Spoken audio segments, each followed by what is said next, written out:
Today's travel hack is a very simple one that's also an investment in your long term happiness. When you're close to wrapping up a trip, go pure tourist and buy yourself a couple of postcards in a gift shop that just shout out where you are. Then write yourself a note calling out a recent memory or meal from the trip. The more granular, the better. Writing about something that you could very well forget in a year will make it easier to remember other parts of your trip down the road.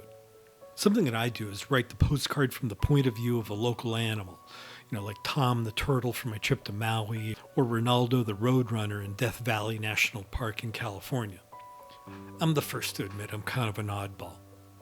Either the gift shop or the concierge in your hotel should be able to get you stamps or just do the mailing itself.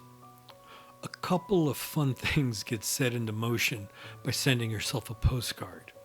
Towards the tail end of a trip, all kinds of details come up that will demand your attention.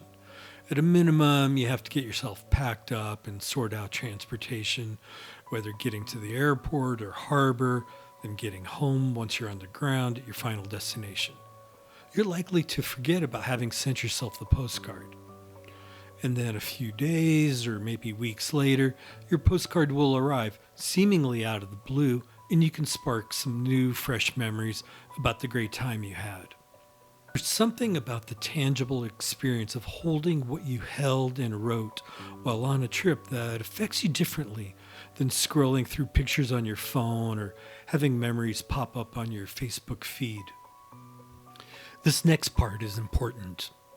After your postcard arrives, you have some options about how to handle it.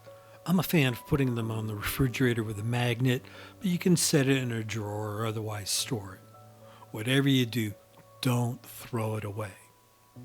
A really nice ritual for either your birthday or New Year's Eve is to reread your past trip postcards.